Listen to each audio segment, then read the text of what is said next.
যে নারী তার স্বামীর যৌন দুর্বলতায় পাশে না দাঁড়িয়ে তাকে লজ্জা দেয়, সে কি আদৌ স্ত্রী হওয়ার যোগ্যতা রাখে? কথাটা শুনেই তোমার কি গায়ে কাঁটা দিয়ে উঠল, রক্ত গরম হয়ে গেল? ভাবছ এ কেমন নির্লজ্জ কথা? সব দোষ কি নারীর? একজন পুরুষ বিছানায় ব্যর্থ হলে তার দায়ভার কেন স্ত্রীর ঘাড়ে পড়বে? থামো, একটু দম নাও। পুরোটা শোনার আগে কোনো সিদ্ধান্তে এসো না। যদি রাগ, ক্ষোভ বা অপমান বোধ করো, তবে বুঝে নিও এই লেখাটা তোমার জন্যে। কারণ সত্য সবসময় তেতো হয়, আর এই তেতো সত্যের মধ্যে লুকিয়ে আছে তোমাদের দাম্পত্যের সবচেয়ে মিষ্টি সমাধান। তোমার স্বামী কি আজকাল তোমাকে এড়িয়ে চলছে, রাতের বেলা ঘুমানোর ভান করছে, কিংবা কাছে এলেও কি তার মধ্যে সেই আগের আগুনটা নেই? তুমি কি অনুভব করছো যে সে শারীরিক সম্পর্কে আগের মতো সক্ষম নয়? আর তুমি কি করছো? মুখ ঘুরিয়ে শুয়ে থাকছো, দীর্ঘশ্বাস ফেলছো, নাকি পরোক্ষভাবে তাকে বুঝিয়ে দিচ্ছ যে তোমাকে দিয়ে আর কিছু হবে না? যদি এর কোনো একটিও তুমি করে থাকো, তবে জেনে রাখো তুমি শুধু তার সমস্যা বাড়াচ্ছ না, তুমি নিজের হাতে তোমাদের সম্পর্কটাকে গলা টিপে হত্যা করছো। কারণ পুরুষের যৌনশক্তি যতটা না শারীরিক, তার চেয়ে হাজার গুণ বেশি মানসিক। তার পুরুষত্ব তার মস্তিষ্কে বাস করে, তার আত্মবিশ্বাসে বাস করে। আর তুমি যখন তাকে লজ্জা দাও, তখন তুমি তার সেই আত্মবিশ্বাসের শেষ অংশটুকু ধ্বংস করে দাও। তার যদি কিছু করার ক্ষমতাও থেকে থাকে, তোমার অবহেলা আর তাচ্ছিল্য সেই ক্ষমতাটুকুও কেড়ে নেয়। তুমি কি সত্যিই একজন স্ত্রী, নাকি শুধুই একজন রুমমেট? একবার নিজেকে প্রশ্ন করো তো, তুমি কি পারো না তার এই কঠিন সময় ঢাল হয়ে দাঁড়াতে? তুমি কি জানো একজন স্ত্রী চাইলেই তার স্বামীকে এই অন্ধকার থেকে টেনে তুলতে পারে? হ্যাঁ, তুমিই পারো। তোমার হাতেই আছে সেই জাদুর কাঠি, কিন্তু তুমি কি সেটা ব্যবহার করতে জানো? প্রথম ধাপ, রান্নাঘর হোক তোমার ভালোবাসার পরীক্ষাগার।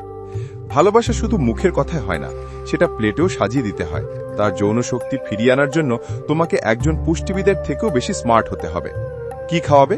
তার খাবারের তালিকায় রাখো জিঙ্ক সমৃদ্ধ খাবার, যেমন কুমড়োর বীজ, ঝিনুক, ডার্ক চকলেট। এমন খাবার খাওয়াও যা তার শরীরে টেস্টোস্টেরন হরমোন উৎপাদনে ঝড় তুলবে। রসুন, কলা, ডিম, তরমুজ এগুলো শুধু খাবার নয়, এগুলো তার শরীরের জন্য এক একটা শক্তিশালী ঔষধ। কি বাদ দেবে? এবার শোনো আসল কথা। ভালোবাসা দেখিয়ে তার প্লেট থেকে কোন জিনিসগুলো সরাবে?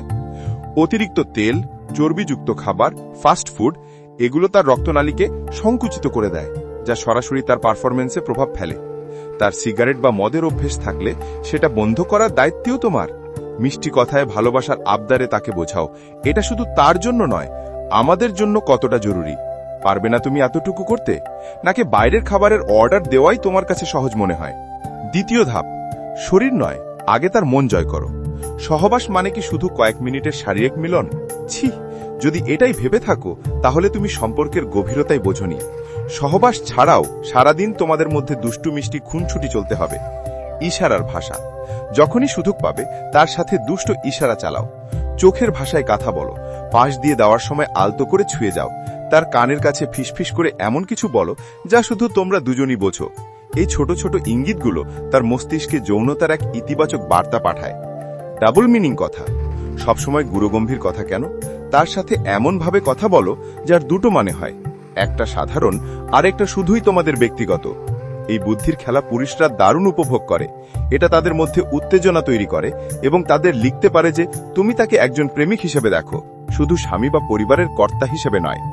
অনেক নারী ভাবে এগুলো করলে তাকে নির্লজ্জ মনে হবে, আর এটাই তোমাদের সবচেয়ে বড় ভুল।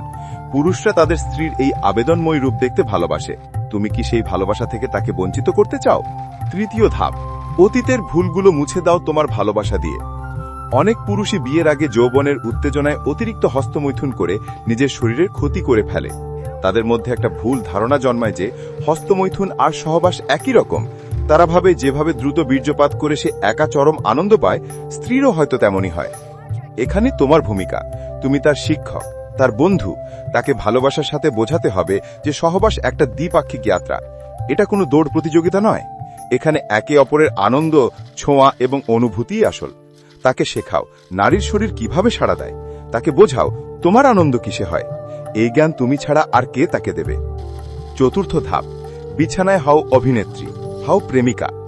শারীরিক মিলনের সময় মূর্তির মতো শুয়ে থেকো না, তোমার অনুভূতি প্রকাশ করো। ভালোবাসার শব্দ, মিলনের সময় আবেগময় শব্দ করো, গঙ্গানির মতো আওয়াজ করো। এটা তাকে নিরভ্যাক্ত উত্তেজিত করবে।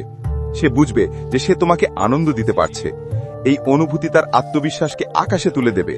আদরের ছোঁয়া, তার চুলে হাত বোলাও, তার পিঠে নখ দিয়ে হালকা আঁচড় কাটো, তাকে টেনে নিজের বুকের আরো কাছে নিয়ে আসো। তোমার শরীরের ভাষা দিয়ে বুঝিয়ে দাও যে তুমি তাকে কতটা চাইছো। এই কাজগুলো তার রক্তে অ্যাড্রিনালিনের প্রবাহ বাড়িয়ে দেবে এবং সে দ্বিগুণ শক্তি ফিরে পাবে। শেষ কথা, যখন ভালোবাসা যথেষ্ট নয়, এত কিছুর পরেও যদি মনে হয় সমস্যাটা গভীর, তখন ইগোকে প্রশ্রয় দিও না। অনেক পুরুষ ডাক্তারের কাছে যেতে লজ্জা পায়, স্বীকার করতে চায় না। এখানেই তোমার শেষ এবং কঠিন পরীক্ষা। তুমি নিজে উদ্যোগ নাও, তাকে বলো, চলো আমরা একসাথে একজন বিশেষজ্ঞের কাছে যাই। এটা শুধু তোমার সমস্যা নয়, এটা আমাদের সমস্যা, আমরা একসাথে এর সমাধান করব। যখন তুমি বলবে আমাদের সমস্যা, তখন দেখবে তার ভেতরের ভয় আর লজ্জা অর্ধেক কমে গেছে। সে ভরসা পাবে যে এই লড়াইয়ে সে একা নয়, তুমি তার সাথে আছো। এখন সিদ্ধান্ত তোমার। তুমি কি সেই লক্ষ লক্ষ নারীর মতো হবে যারা স্বামীর এই সমস্যা তাকে দোষারোপ করে, দূরে ঠেলে দেয় এবং নীরবে নিজের অতৃপ্তি নিয়ে বেঁচে থাকে? নাকি তুমি হবে সেই স্মার্ট, সাহসী এবং প্রেমময়ী নারী যে নিজের জ্ঞান, ভালোবাসা আর বুদ্ধিমত্তা দিয়ে নিজের পুরুষকে আবার রাজার মতো ফিরিয়ে আনবে, যে নিজের হাতে নিজের সংসারের সুখকে গড়ে তুলবে? মনে রেখো, একজন সত্যিকারের অর্ধাঙ্গিনী শুধু সুসময় পাশে থাকে না, সে দুঃসময় ঢাল হয়ে দাঁড়ায়। এখন বলো, তুমি কে? একজন অভিযোগকারী নাকি একজন সমাধানকারী?